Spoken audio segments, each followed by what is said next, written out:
네, 안녕하세요. 반갑습니다. 같이 잠깐 기도드리겠습니다. 저희들을 이 멸망해가는 마지막 때에 구원하여 주신 거룩하고 자비로우신 우리 아버지 하나님, 그 크고 놀라우신 은혜와 사랑을 인하여 진심으로 감사를 드립니다. 우리가 구원을 받기 이전에는 마음속 가득히 불평과 불만을 가지고 무엇이 참된 행복인지, 인생의 목적이 무엇인지 알지 못한 채 어두운 가운데 방황하던 저희들이었습니다. 그 결과는 나름대로의 삶을 성실하게 산다고 자부해보지만 되돌아 생각해보면 남는 것은 조금이라도 없는 허무하고 헛된 삶에 불과했습니다. 그러한 안타까움으로부터 저희들을 불러서 주님의 피로서 우리 죄를 영원히 용서해 주시고 우리를 주님의 친자녀로 삼아주시고 또 거룩한 복음의 사명을 맡겨주신 주님께 진심으로 감사드립니다. 이 세상 수많은 사람들 가운데 저희들처럼 주님의 자녀로 부름을 받고 세상과 구분이 되어서 주님의 보호와 주님의 은혜 가운데 살아가는 사람들이 얼마나 되겠습니까? 저희들이 잠시라도 그 영광스러운 저희들의 직분을 망각하지 않도록 주님 도와주시고 소망 없는 세상 사람들처럼 세상의 풍조에 떠밀려 가지 않도록 주님 늘 우리 마음을 일깨워 주시고 이 교제 가운데 깊이 뿌리 내림으로 말미암아 요동하지 않는 뿌리 깊은 나무처럼 주님을 위해서만 살아가고 또 주님을 위해서만 열매 맺는 삶이 될 수 있도록 축복해 주시기를 간구드립니다. 오늘도 어머니 원례로 함께 모인 이 시간 주님이 우리 가운데 함께 하실 줄 믿고 감사를 드립니다. 주님께서 친히 각 사람 마음속에 합당한 은혜로 생명의 양식으로 친히 채워주시기를 간절히 의지하면서 주 예수님 이름으로 기도드렸습니다. 아멘. 성경 누가복음 18장 찾겠습니다.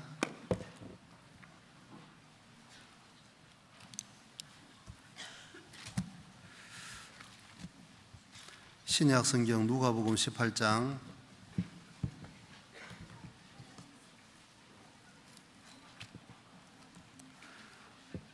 3절 말씀입니다.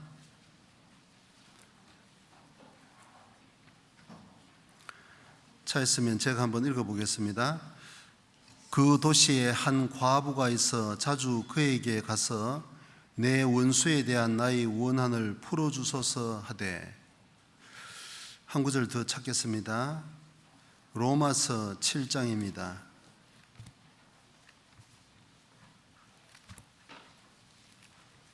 로마서 7장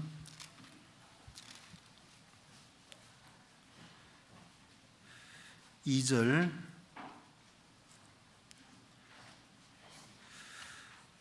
남편 있는 여인이 그 남편 생전에는 법으로 그에게 매인받으나 만일 그 남편이 죽으면 남편의 법에서 벗어나느니라. 한 구절 더 찾겠습니다. 고린도 후서 11장입니다.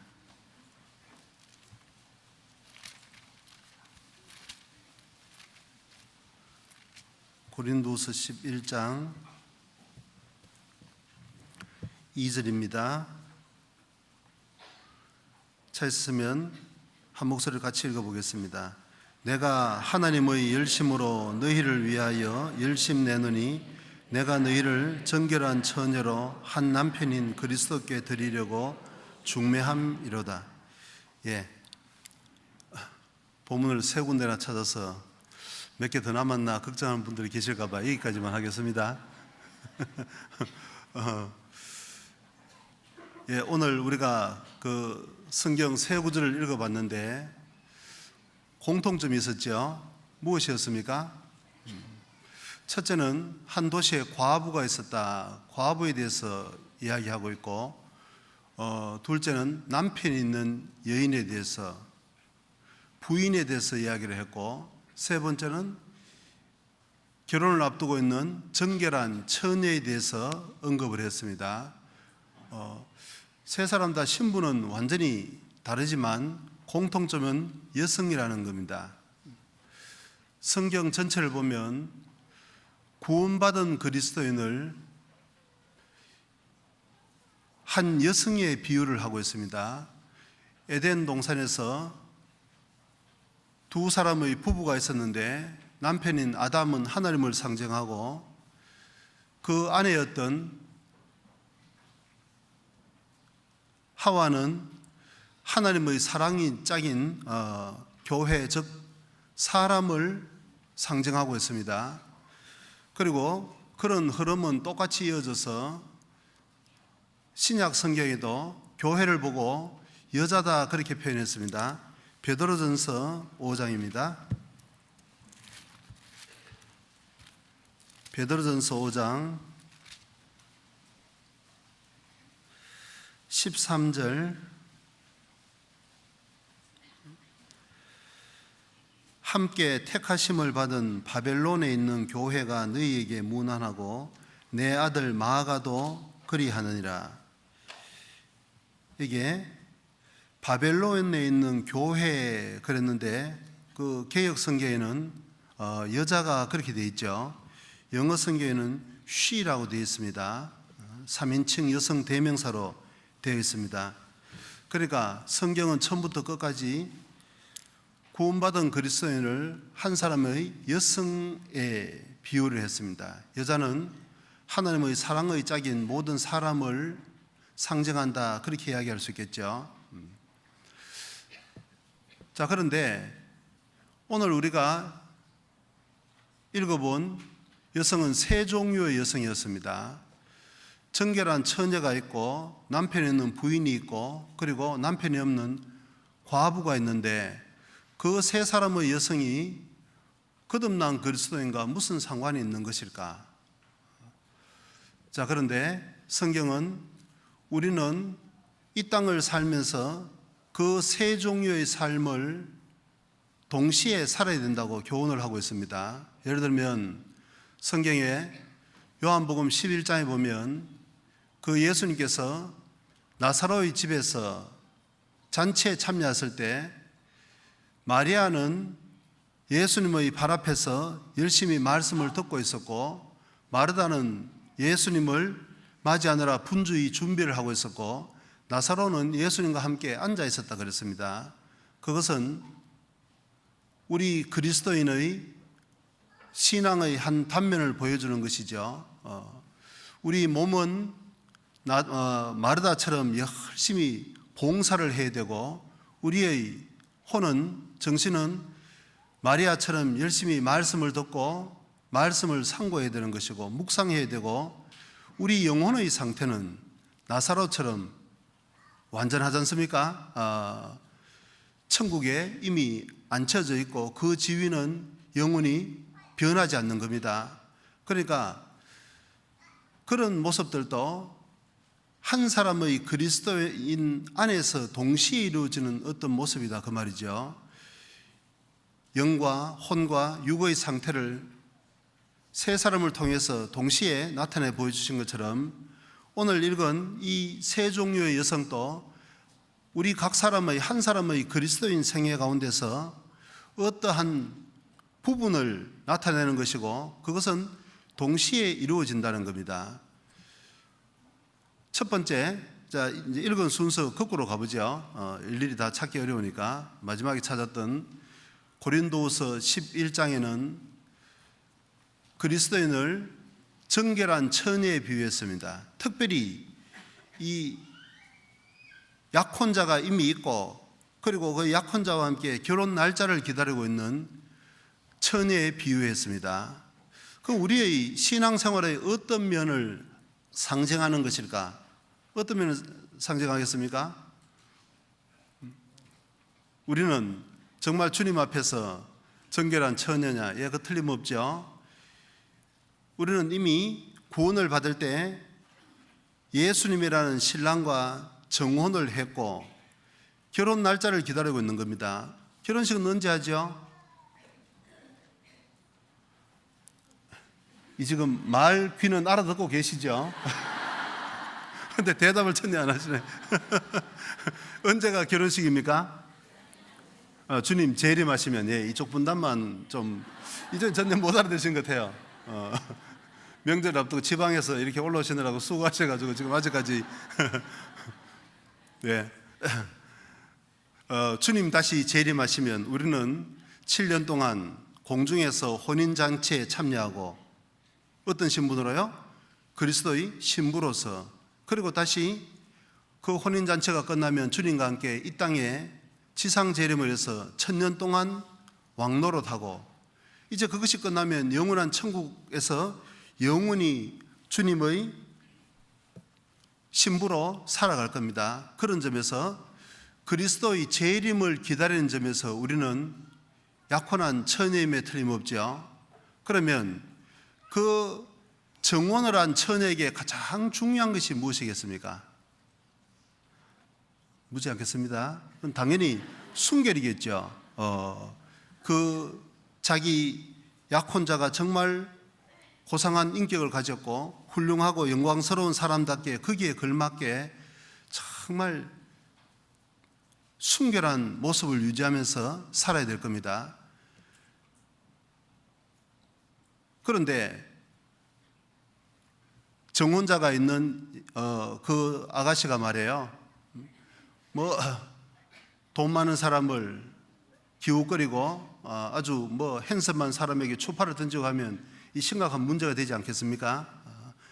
자, 그러면 우리 구원받은 그리스도인도, 아니 우리 각 사람도 정말 주님의 재림을 기다리는 입장에서 정결한 처녀로서 자신을 깨끗하게 단장을 해야 되는데, 그런데 그렇지 못할 위험 요소가 있다는 겁니다. 그러면 우리를 그 순결로부터 무너뜨리고자 하는 주적이 뭐겠냐 그 말이에요. 주적이 당연히 하나님의 대적인 마귀이고, 그런데 구체적으로 그 눈에 보이지 않는 마귀가 우리의 순결을 어떻게 앗아갈 거냐. 성경 야고보서 4장입니다.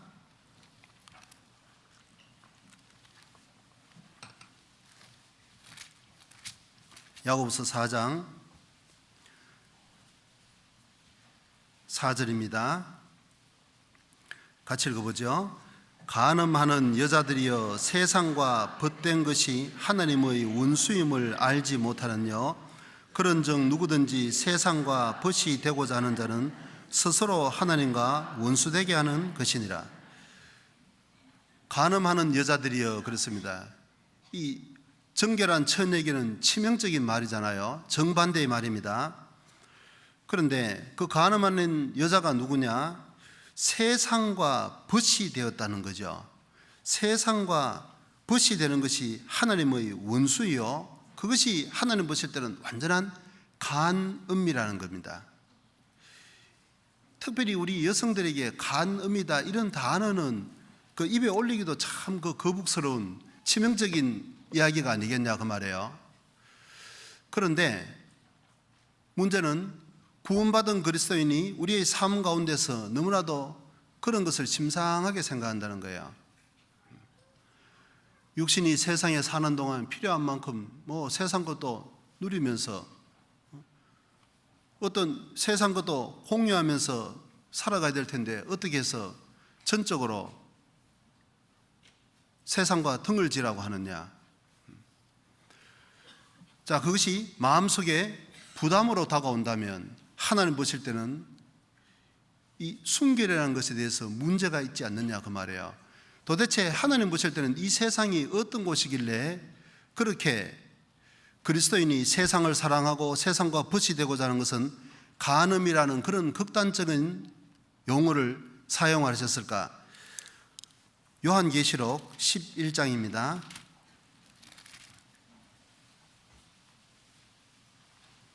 요한계시록 11장 8절입니다. 저희 시체가 큰 성 길에 있으리니 그 성은 영적으로 하면 소돔이라고도 하고 애굽이라고도 하니, 같이 읽죠. 곧 저희 주께서 십자가에 못 박히신 곳이니라. 예, 이 내용은 잘 아시죠? 이제 전 3년 반 동안 하나님께서 이스라엘 민족을 회개케 하기 위해서 두 감람나무, 두 촛대를 보내주는데, 이제 그 사람들이 전 3년 반 동안 복음을 전하다가 이제 죽음을 당하죠. 그것을 보고 그 죽음을 당한 장소를 보고 영적으로 말하면 소돔이라 그랬고 애굽이라 그랬습니다. 그런데 그 애굽은 이 세상이죠. 세상은 어떤 곳이냐? 곧 저희 주께서 십자가에 못 박히신 곳이니라. 그러니까 주님은 우리의 남편이신데 주님을 십자가에 못 박은 곳이 바로 세상이라는 거죠. 그러니까 하나님 보실 때는 이 세상이라는 것은 하나님을 대적할 뿐만 아니라 나아가서 하나님의 독생자, 우리의 주님이신 그리스도를 십자가에 못 박은 곳이라는 거죠.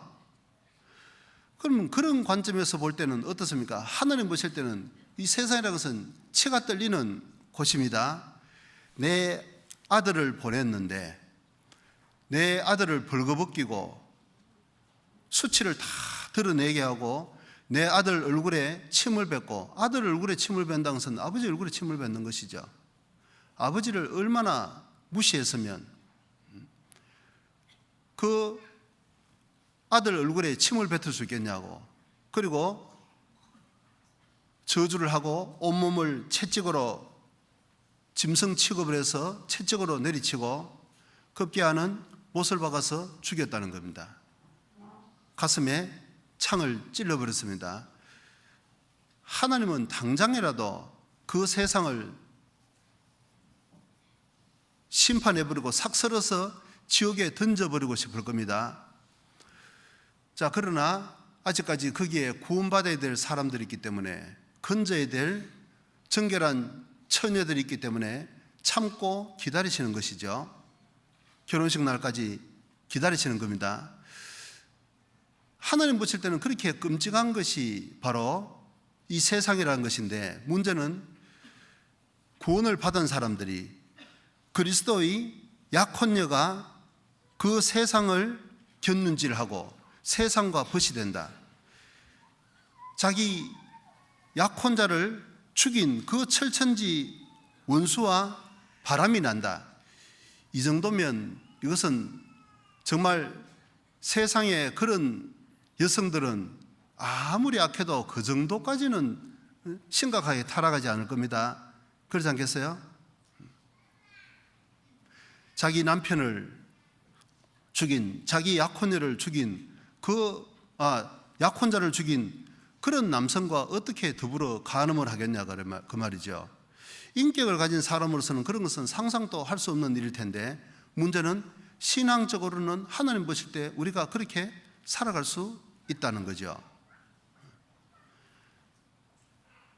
우리 마음이 세상을 사랑하는 그 모습이 주님 보실 때는 철천지 원수와 간음을 하고 있는 모습이라는 겁니다. 왜 그런 일이 벌어질까? 우리가 처음 구원받았을 때, 우리가 그 첫사랑을 깨달았을 때는 어때요? 오직 우리 눈에 주님만 보였습니다. 세상이라는 것이 너무나도 시시하고 천하게 보이고 잠시 잠깐 오면 주님 오실 것처럼 보였습니다. 저도 87년도에 복음을 깨달았는데 93년도는 절대로 못 볼 줄 생각했습니다. 그래서 그때는 만나는 사람마다 93년도는 날 못 볼 때니까 미리 빨리빨리 봐놔야 된다고 했는데, 아마 그 92년도에 뭐 다미 선교회라는 그 잘못된 교파 이단들이 한번 지나갔잖아요.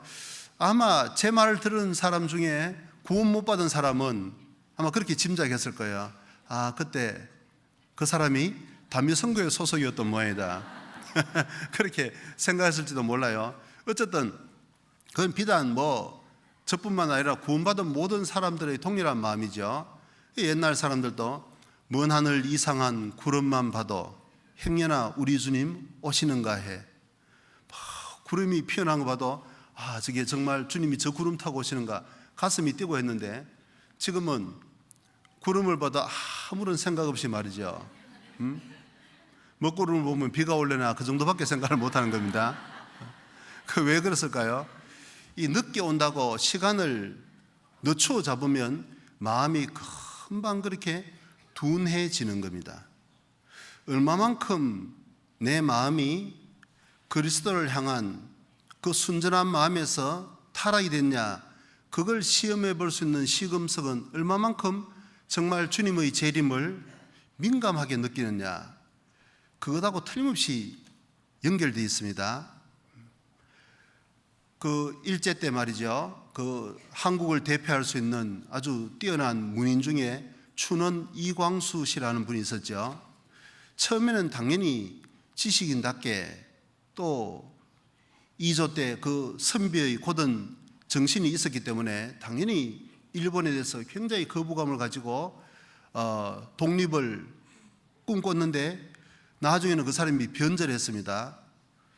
혹시 따님 와 계세요? 미안합니다. 자, 그런데 그 사람이 나중에는 대한민국 그 뛰어난 문필력을 가지고 젊은 청년들을 전쟁터로 내모는 그런 경문도 쓰고 말이죠. 일본 앞잡이 노릇을 했어요. 나중에 해방이 되고 난 다음에 재판석에 판사가 물었습니다. 당신은 한국을 대표하는 문인인데 어떻게 해서 그런 짓을 할 수가 있었느냐. 그랬더니 그 사람 대답이 아주 궁색하게도 일본이 이렇게 빨리 무너질 줄 몰랐습니다. 그렇게 대답했습니다. 그게 무슨 이유가 되겠어요? 세상에. 그런데 그걸 우리 삶의, 성경은 아니지만 우리 삶에 조금 적용을 시켜보는 거예요. 왜 우리 마음이 주님을 향한 그 순전한 마음에서 허물어져서 세상과 벗이 될까?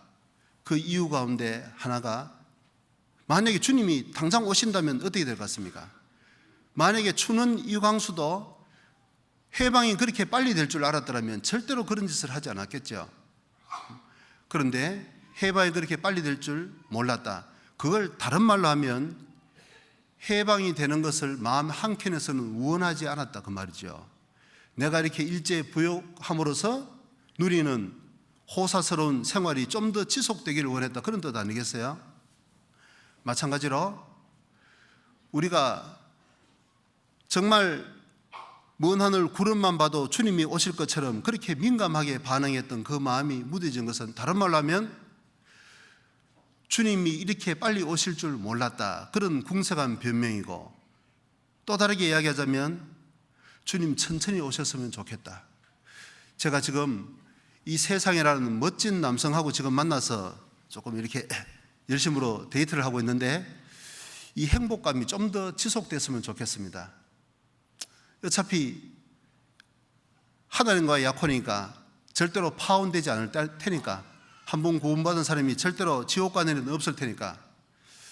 그런데 그거는 이미 기정사실인 거니까 어떻게 해서라도 결혼식에 내가 참여할 테니까, 주님 오시면 재림에 참여할 테니까 그 기간 동안은 말이에요, 좀 천천히 오시면 제가 이 멋진 남성하고 좀 더 열심으로 연애를 하다가 좀 즐기다가 그때 참여하겠습니다, 그런 뜻이 아니겠냐 그 말이에요. 잠시 잠깐 후면 오시리가 오시리니 지체하지 아니하시리라. 그런데 하나님 보실 때는 오실 때가 너무나도 임박해 있는데 정작 정혼녀가 아무런 준비 없이 넉놓고 천천히 오실 것이라고 늦춰 잡고 엉뚱한 짓을 하고 있다 그 말이죠. 그래서 우리는 좀 우리 마음을 좀 일깨워야 될 겁니다. 그런데 혹시 말이죠, 이 순결이라는 것을 너무 지나치게 어떤 율법적인 것에 갇혀서 그렇게 이야기하면 나는 구원받고 난 다음에 너무 주님 보실 때 면목 없고 너무 세상을 기웃거릴 때가 많았고, 그러고 보면 순결을 상실할 때가 많은 것 같은데, 아이고 이래가지고 어떡하겠냐, 무슨 면목으로 보겠냐, 이렇게 자포자기하고 주저앉을 필요는 전혀 없다는 거예요. 우리가 하나님이 원하시는 것은 구원을 받고 난 다음에 완벽한 삶을 원하는 것이 아니고 점점 변화되는 삶입니다. 혹여 복음을 깨닫고 난 다음에 우리 삶 속에 세상을 기웃거리는 일이 있었다 할지라도 주님이 원하시는 것은 한 번도 세상을 견눈질하지 않는다, 그걸 원하는 것이 아니고 빨리 거기서 돌이키고 뛰쳐나오시기를 원하신다는 거죠. 예를 들면 우리가 다윗의 삶을 보면 어떻습니까? 시인이고 군인이고 뛰어난 정치가고 정말 하나님을 사랑하는 사람이었고, 어떻게 보면 세상적으로 가지고 싶은 부러워하는 모든 것을 한 손에 다 가진 사람입니다. 문무를 겸비하고 신앙적으로나 육신적으로나 빼어나게 아름답고 흠이 없는 사람이었습니다. 그런 사람들은 우리에게 무엇을 줄까요? 정말 사표로 삼아야 되겠다, 그런 면도 있겠지만, 우리처럼 평범한, 또 구원을 받고 난 다음에도 걸핏하면 넘어지기 쉬운 연약한 우리들에게는 좌절감을 줄 가능성이 더 많다고 생각합니다. 그렇지 않습니까? 나는 이 사람하고 비교하면 이런 뛰어난 문학적인 재질도 없고 이런 용맹스러운 점도 없고 뭐 특별한 것도 없는 너무 평범한 사람이다, 그 말이에요. 그러다 보니까 구원을 받고 정말 주님 위해서 살아야지 그런 마음은 있지만 때때로 넘어질 때가 너무나도 많다, 그 말이에요. 그러면 나는 이분하고 비교하면 너무 차이가 나는구나, 안 되는구나, 이렇게 주저앉을 수 있다는 겁니다. 그런데 정말 성경이 놀랍다는 것은 그 다윗도 평범한, 우리도 짓지 않을 것 같은 그런 큰 죄를 짓기도 했잖아요. 간음을 하고, 그것만 해도 끔찍한 일인데 나아가서 은폐하기 위해서 살인을 하고, 세상에 어떻게 그럴 수가 있겠냐고, 상상도 할 수 없는 일이 그 사람에게 일어났습니다. 그 뛰어난 사람에게. 그러니까 다윗의 위대한 점이라는 것은, 내가 이새의 아들 다윗을 보니 내 마음에 합한 사람이라는 것은, 그런 큰 죄를 우리가 지었으면 그 얼굴 들고 다른 사람 앞에 서겠습니까? 그야말로 쥐구멍이었으면 더 가야 되고 혀 깨물고 자기를 해야 될 텐데, 다윗의 위대함이라는 것은 그걸 철저하게 떨쳐버리고 난 다음에는 또 주님 앞에 섰다는 거죠. 큰 징계를 받고 난 다음에도 다윗은 여전히 왕위를 유지하고, 그리고 그 뉘우치는 마음으로 시편이라는 것을 기록했습니다. 하나님이 회복을 시켜줬습니다. 그러니까 혹여 중간에 순결을 잃었다 할지라도 철저하게 돌이키면, 자백을 하고 그 죄를 벗어버리고 점점 앞으로 나아가는 것이 주님이 우리에게 원하시는 뜻이지 완벽한 삶을 요구하지 않으신다는 겁니다. 제가 읽었던 책 중에 이런 책은 적어도 나한테는 전혀 유익이 되지 않는다, 그런 책이 있었어요. 신앙 전기인데 백화점왕 워너메이커에 관한 그런 전기였습니다. 거기에 제가 읽은 책에만 그렇게 기록되어 있었는지 그 사람 결점이 전혀 기록되지 않아요. 아주 완벽한 사람으로 묘사되어 있었습니다. 저는 그 책 읽으면서 좌절감을 느꼈습니다. 나는 부끄러운 것이 너무 많다, 그 말이에요. 좀 전도도 잘 되고 여유가 있을 때는 얼마든지 편안하게 여유로웠는데, 잘 뜻대로 되지 않고 이렇게 좁아지면 사소한 것에도 거의 구원받지 않는 사람처럼 반응을 하고, 다른 사람은 잘 모르겠죠. 근데 저희 집 가족들은 잘 안다, 그 말이죠. 그리고 그것이 또 이제 커지면 자칫 교회에서도 그런 모습이 솔직히 있었다는 겁니다. 제가 편안할 때 봤던 분들은 전혀 생각지도 못하고 믿지 못할, 이렇게 이야기하니까 무슨 저분이 엄청난 죄를 짓는다, 그 정도는 아니지만 어쨌든 간에 제가 여유 있을 때하고는 다른 모습을 보일 때도 왕왕 있었다는 거죠. 그걸 형제자매님들이 덮어주고 용서를 해주고 용납해 주시니까 여기까지 온 것이지, 그렇지 않으면 그 모습만 보면 도대체 전도인의 모습이 그리스도인의 모습이 아닌 것처럼 비칠 때도 있었다 그 말이죠. 순결을 잃어볼 때도 있었다는 겁니다. 하나님이 원하시는 것은 완벽한 삶을 요구하는 것이 아니고 정말 실수도 하고 때때로 세상을 곁눈질했다 할지라도 그걸 버리고 점점점 변화되는 것. 그런데 큰 문제는 순결을 잃었다고 생각하니까 무슨 자포자기하고 될 대로 되라는 식으로 그런 것은 결단코 원하지 않으신다는 겁니다. 그래서 우리 구원받은 그리스도인은 점점 자신을 깨끗하게 변화하는 그런 재림하는 주님을 기다리는 정결한 처녀로서의 모습을 갖추어 가야 되는 겁니다. 그 다음에 두 번째는 로마서 17장에는 남편이 있는 여인이었습니다. 부인이죠. 우리는 어떤 점에서 부인일까? 주님의 재림을 기다리는 점에서는 처녀이지만 아직까지 약혼식을 올리지 않았다 그 말이죠. 이 육신적으로는 주님 재림해야 그때 이제 약혼만 했지 결혼식을 올리지 않았다는 것이죠. 그런데 이제 주님이 재림하시면 우리는 결혼식을 올리고 그때는 정말 영육 간의 공이 하나님의 부인이 되는 겁니다. 그럼 부인이라는 것은 뭐죠? 남편의 모든 것이 나의 것이라는 겁니다. 남편하고 완전히 동일한 거예요. 누가 제 아내를 함부로 욕을 하고 뭐 그런다면 어떻겠습니까? 그 남편 얼굴에 침 뱉는 일 아니겠습니까?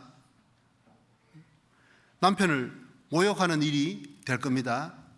자, 우리는 장차 천국에서는 영원한 하나님의 부인이다 그 말이에요. 지금은 아주 이렇게 뭐 별로 볼품도 없고 나이 먹다 보니까 건강도 점점 뭐 안 좋아져 가고 말이죠. 사람 볼 때는 흠모할 만한 것이 없을지 몰라도 좀 있으면 우리의 신분은 대통령 영부인 정도가 아니고 만왕의 왕이요 만주의 주이신 하나님의 부인이라는 거죠. 얼마나 엄청난 것입니까? 근데 한 분도 안 놀라시는 것 같아요. 여기만 대통령 영부인 나와 있으면 아마 전부 다 한마디씩 쑥덕할 겁니다. 야, 저분이 요즘 누구의 어떤 분이 성함이 김정숙 여사던가요? 저 김정숙 여사 아니냐고 아마 이 사진 찍고 하느라고 아마 바쁠 겁니다. 뭐 미국의 대통령 영부인이 여기 왔다고 해보시죠. 아마 우리뿐만 아니라 이 근처에는 난리 날 겁니다. 대한민국이 비상이 걸리겠죠. 그런데 그런 몇 년짜리 시시한 대통령 부인 정도가 아니고 하나님의 부인이다 그 말이에요. 우리는 거기에 대해서 좀 이 자부심을 가져야 될 것 같습니다. 대통령 영부인이 말이에요. 뭐 조금 어려움이 있다고 그것 때문에 코가 쑥 빠져서 의욕도 없고 죽고 싶고 그거 좀 문제 아니겠냐 그 말이에요. 제가 예전에 그 신문 기사에서 한번 읽어봤 신문인지 뭐 어디서 한번 봤는데 그 전경련이라는 단체 있지 않습니까? 요즘도 있습니까? 잘 모르겠는데 거기 이제 현대 회장인 정주영 씨가 전경련 회장으로 있을 때 일하랍니다. 부부 동반으로 이렇게 이제 어떤 뭐 우리나라 유명한 호텔에서 이렇게 모임을 하는데 그 재벌 사모님들이 대충 서로 뭐 안면이 있는 분들이 많겠죠. 정말 뭐 제일 좋은 화려한 옷을 입고 뭐 있는 거 다 이렇게 걸치고 요란을 떨고 이제 그 참석을 했는데 어떤 평범한 아주머니가 저쪽 구석에 아주 평범하게 이렇게 혼자 앉아 있더라는 거예요. 그래서 그 사모님들이 저 아주머니는 여기 올 사람이 아닌 것 같은데 왜 저기 왔을까? 무슨 심부름 하러 왔냐? 어떤 사모님한테 뭐 기별을 하러 왔냐? 이렇게 하고 이제 자기들끼리 쑥덕거리고 이제 그 아주머니 눈총을 주고 있었다는 거예요. 그런데 주인공인 정주영 회장이 딱 입장을 했습니다. 딱 입장을 하니까 다 알 거 아니에요. 정주영 씨는 워낙 유명하니까 그 부인들도 다 일어섰습니다. 목례를 하는데 갑자기 정주영 씨가 그 구석에 있던 아주머니를 보고 여보 그 왜 여기 앉아있어? 어? 이쪽으로 와요. 불렀다는 거예요. 그때 그 요란 떨던 잘난 사모님들이 처음부터 고개가 이렇게 다 눈길을 피했다는 겁니다. 사람들 볼 때는 아주 수수한 평범한 아주머니에 불과했는데 그분 신분이 정주영 씨 부인이었다 그 말이에요. 정주영 씨가 그 재계 회장이었던 것처럼 그 부인은 정주영 씨 바로 옆에 앉는 겁니다. 정주영 씨의 모든 것을 함께 누리고 가지는 거잖아요.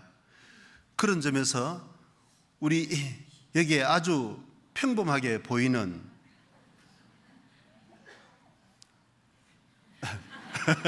사모님들이지만 좀 있으면 어때요? 우리 천국에 가면 서로 정말 놀랄 겁니다. 그때 자매 참 내가 별로 그렇게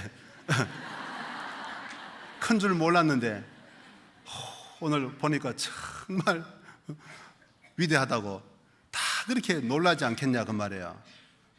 그래서 자 우리는 그런 확실한 소망을 가진 사람답게 그 신분에 걸맞는 생활을 천국에서 할 뿐만 아니라 이 땅에서도 할 필요가 있다는 거예요. 아니 그렇게 해야 되는 거죠.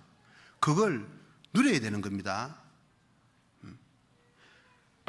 뭐 세상 사람들 앞에 가서 뭐 우리가 잘난 척하고 뭐 세상 사람들을 무시하고 그런 이야기가 결코 아니고 세상 사람들에게는 그 한 사람이라도 건지기 위해서 우리가 겸손한 모습으로 하지만 우리가 적어도 위축이 되고 열등감을 가지고 세상 사람들이 가지고 있는 잠시 잠깐 오면 불타고 없어질 그거 조금 없다고 열등감을 가지고 그래서는 안 된다는 거죠. 우리 신분에 걸맞게 당당하게 말이죠. 그 나폴레옹에 관한 일화가 있지 않습니까? 나폴레옹이 알프스를 이렇게 넘어가는데 나폴레옹이 탄 말은 그야말로 명마겠죠. 그런데 갑자기요 벌에 쏘여가지고 그 높은 알프스 산 꼭대기에서 날뛰었다는 거예요. 평소에 나폴레옹을 위해서 목숨을 내놓겠다는 그 부하들이 다 꽁무니를 빼고 감히 접근을 못하는 겁니다. 워낙 명마인데다가 날뛰니까요. 그런데 한 병사가 목숨을 걸고 목의 말이죠. 말의 앞에 서니까 말이 자꾸 헷갈립니다. 죄송합니다. 말의 목을 껴안고 진정을 시켰다는 거예요. 나폴레옹 입장에서는 생명의 은인입니다. 자네 계급이 뭔가? 예, 제가 졸병입니다. 그래, 자네 지금부터 별이야.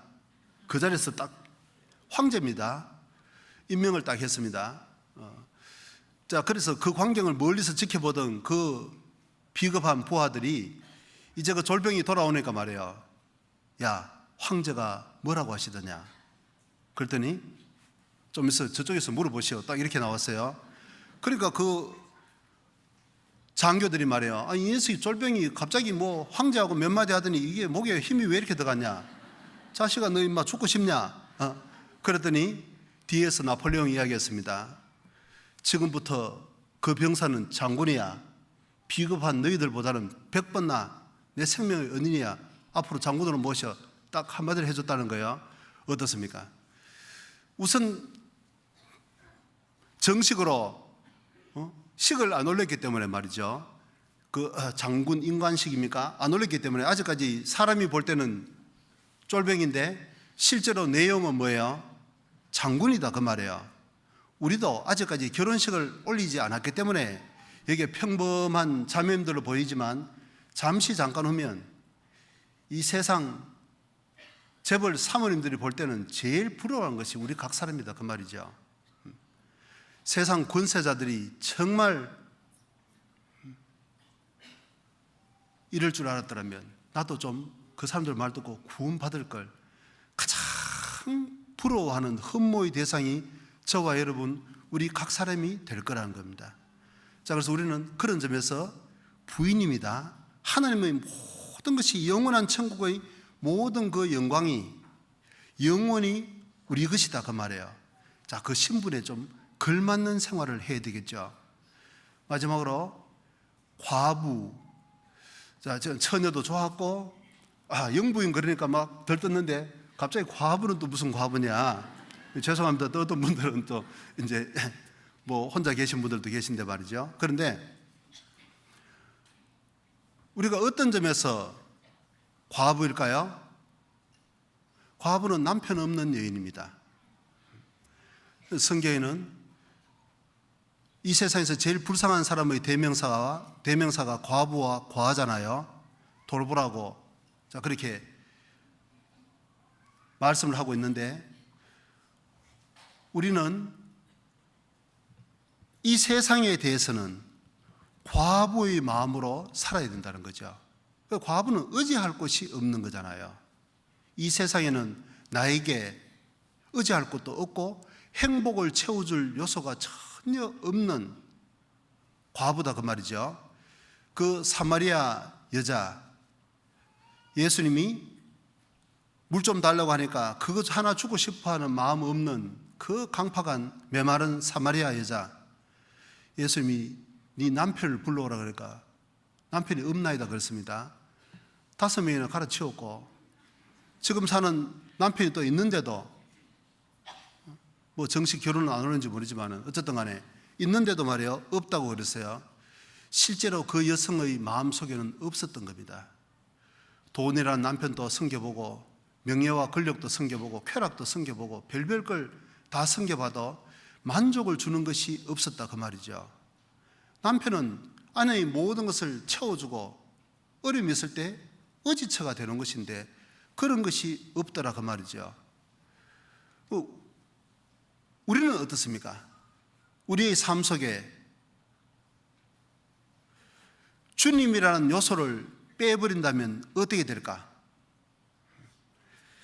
고린도전서 15장 찾겠습니다.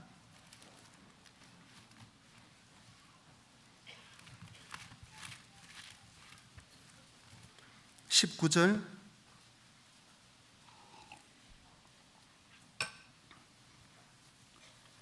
같이 읽어보죠. 만일 그리스도 안에서 우리의 바라는 것이 다만 이 생뿐이면 모든 사람 가운데 우리가 더욱 불쌍한 자리라. 예. 그리스도 안에서 우리의 바라는 것이 이 세상 밖에 없다면 모든 사람 가운데 우리가 더욱 불쌍한 자리라. 가장 불쌍한 사람, 과부 같은 사람, 고아 같은 사람이라는 거죠. 근데 이 말은 뭐죠? 그렇지 않다는 거죠. 우리의 바라는 것은 이 세상이 아니고 영원한 천국이라는 겁니다.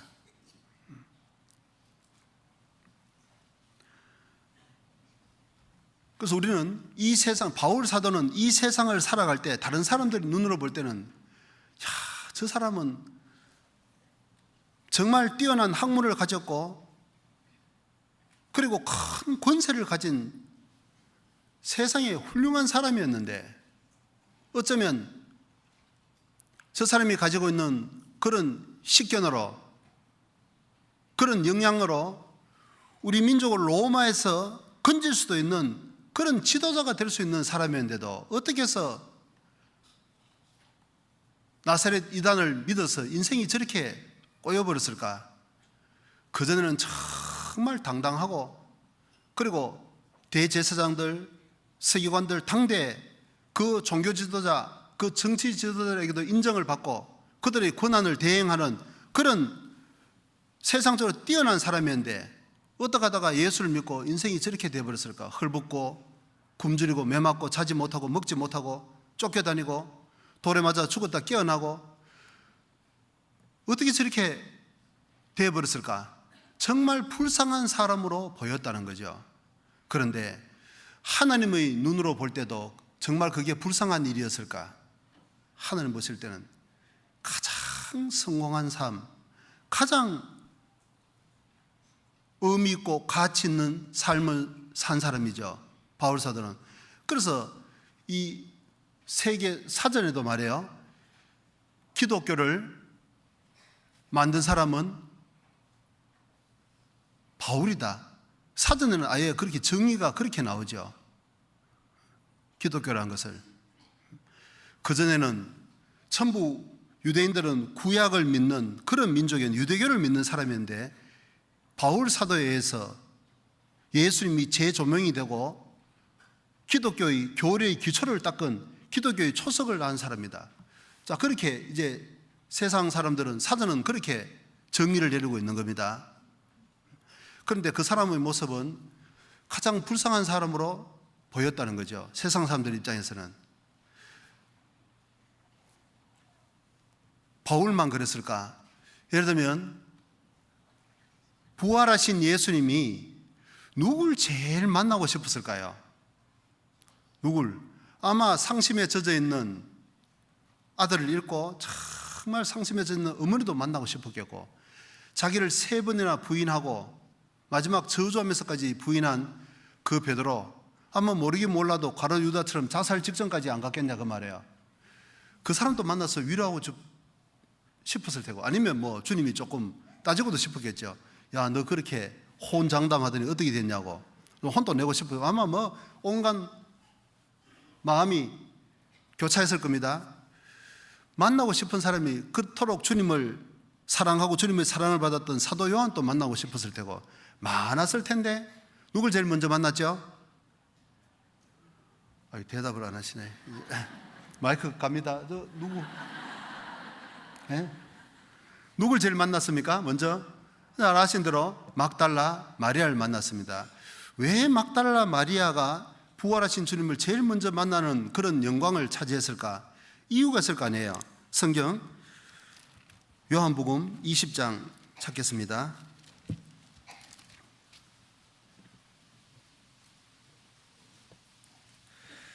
1절부터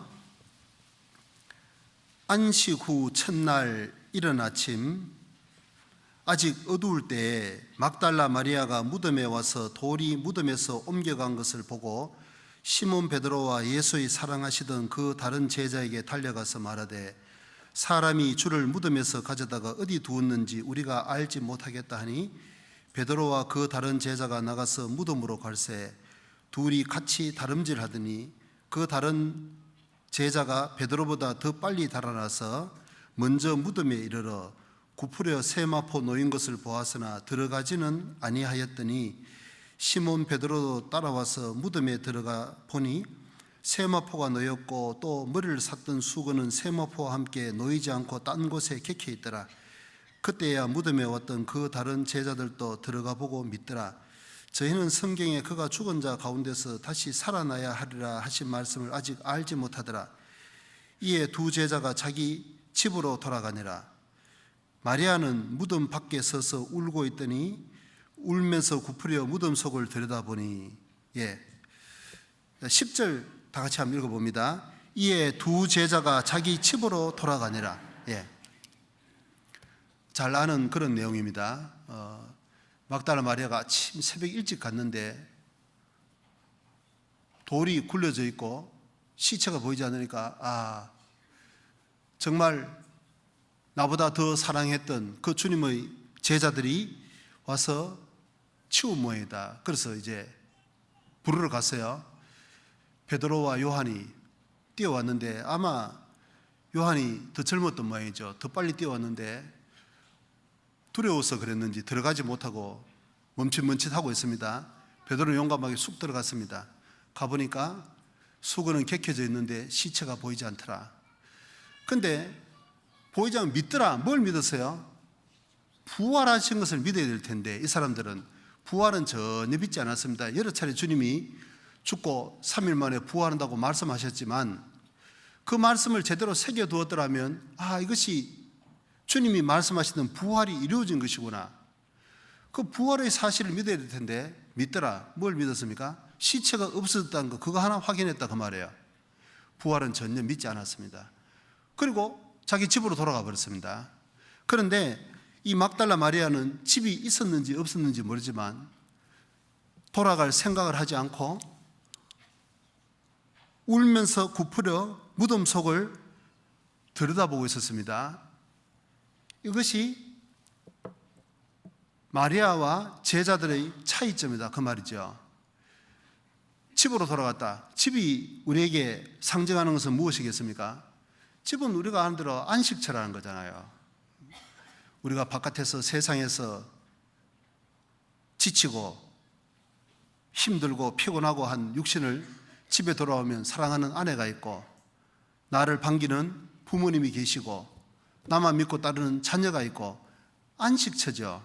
그래서 즐거운 곳에서는 날 오라 해도 내 쉴 곳은 비록 작고 누추하지만 내 집 밖에 없다. 집은 안식처인데 그 제자들은 주님이 없는 마당에도 자기 집이 있었다 그 말입니다. 뭐 돌아갈 안식처가 있었다 그 말이에요. 참 예수님이 임금이 되면 참 좋을 뻔했는데, 우리도 막 한 자리 좀 할 줄 알았는데 막 그건 안 됐지만은 그래도 집이라도 있지 않냐. 더 늦기 전에 좀 더 가정에 충실하면서 행복하게 살아야지 남은 내 생을. 자, 돌아갔다 그 말이에요. 그런데 막달라 마리아는 있었는지 없었는지도 모르지만 돌아갈 생각을 하지 않고 구부려서 울고 있었습니다. 뭐죠? 과부의 마음입니다. 정말 하나밖에 믿을 수 없었고 그 주님으로 모든 삶의 보람을 느낄 수가 있었고 행복감을 느낄 수 있었는데, 이제 그 주님이 없는 마당에 사람들 뭘 하겠냐. 여러분, 남편이 갓 돌아간 사늘한 남편의 시신을 앞에 두고 오열하는, 절규하는 그 여인의 마음이 어떡하겠습니까? 무엇으로 그 여인의 마음을 위로해 줄 수 있겠냐 그 말이에요. 맛있는 음식이? 걱정하지 말라고, 이거 먹고 좀 정신 차리라고, 아니면 뭐 남편 돌아갔었지만 이렇게 많은 유산을 남겨두고 갔으니까 괜찮을 거라고, 그 돈이 위로를 해줄 수 있을까? 무엇이 남편 자리를 대신할 수 있겠냐 그 말이에요. 무엇도 위로가 되지 않을 겁니다. 그러니까 이 세상에서 주님이라는 요소를 빼버리면 살아갈 만한 어떤 이유도 없고 존재 가치도 없는, 오직 주님 한 분만으로 만족하는 그런 마음이 바로 과부의 마음이 아니겠냐 그 말이에요. 그래서 첫 번째, 정결한 처녀하고 이 과부하고는 거의 맥이 맞닿아 있다고 할 수 있죠. 그런데 주님이 없어도 여전히 세상은 살만한 것이고, 그런대로 한 세상 지내시구려 뭐 행복을 줄 만한 요소가 있다면 적어도 과부의 특권은 상실한 모습일 겁니다. 한 구절만 더 읽고 마치겠습니다. 요한계시록 18장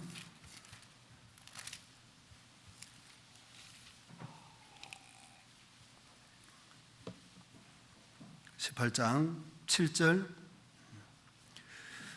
그가 어떻게 자기를 영화롭게 하였으며 사치하였던지 그만큼 고난과 애통으로 갚아주라. 그 마음에 말하기를 나는 여호왕으로 앉은 자여 과부가 아니라 결단코 애통을 당하지 아니하리라 하니, 이게 마지막 타락한, 주님 재림 직전에 타락한 기독교인의 모습입니다. 나는 여호왕으로 앉은 자여 과부가 아니라, 특별히 그 로마에 있는 어떤 뭐 종교단체를 이야기를 하고 있는데, 그 말의 내용이 뭐냐면 그 사람들의 마음의 상태가 어떠냐면 여호왕이요 과부가 아니다 그렇습니다. 타락한 기독교인은 과부가 아니라고 생각하는 거예요. 주님을, 내 삶에 있어서 주님을 빼버려도 세상은 그럭저럭 살만한 곳이다 그 말이에요. 그런데 먼저 앞서가신 그리스도인들의 그 간증을 보면 거의 공통점이 있죠. 세상 등지고 십자가 보내, 세상 등지고 십자가, 세상을 등진다고 거듭거듭 이야기를 하고 있고, 이 세상은 나그네 길, 나는 다만 나그네, 나의 집은 저 하늘 저 너머에 있고, 소망을 전부 천국에 두고 그걸 바라보고 거기에서 기쁨을 얻고 거기에서 내 삶의 모든 희망을 찾았는데, 우리가 그 천국은 희미하게 보이고 이 세상이 크게 보이고 말이죠. 이 세상으로 만족할 수 있다, 그런 마음이 있다면 우리는 순교를 상실한 모습이고, 부인으로서의 지위에 전혀 걸맞지 않는 우스꽝스러운 모습이고, 과부로서의 특권을 상실한 그런 모습일 겁니다. 예, 제가 어머니 회장님하고 뭐 사전에 이야기를 맞춘 것처럼 이렇게 하고 내려가면 되겠습니까? 어디 계세요? 어디까지 기도합니까? 예? 예, 죄송합니다. 기도하겠습니다. 자비로우신 우리 주님, 감사를 드립니다. 오늘 어머니 원래로 모인 이 시간, 주님께서 말씀을 통하여 저희들을 교훈해 주시니 감사를 드립니다. 이러한 말씀이 귓전을 스치고 지나가는 한낱 인간의 말로 그치지 않고 참으로 성경을 바탕으로 드린 말씀이라면 우리 마음속에 새기고 삶 속에 적용함으로 말미암아 참으로 하나님 보실 때 합당한 그리스도인의 삶을 살 수 있도록 은혜 베풀어 주시기를 간구드립니다. 남은 모든 교제의 시간도 주님께서 은혜 위에 은혜로 채워주시기를 간절히 바라며 주 예수님 이름으로 기도드렸습니다. 아멘.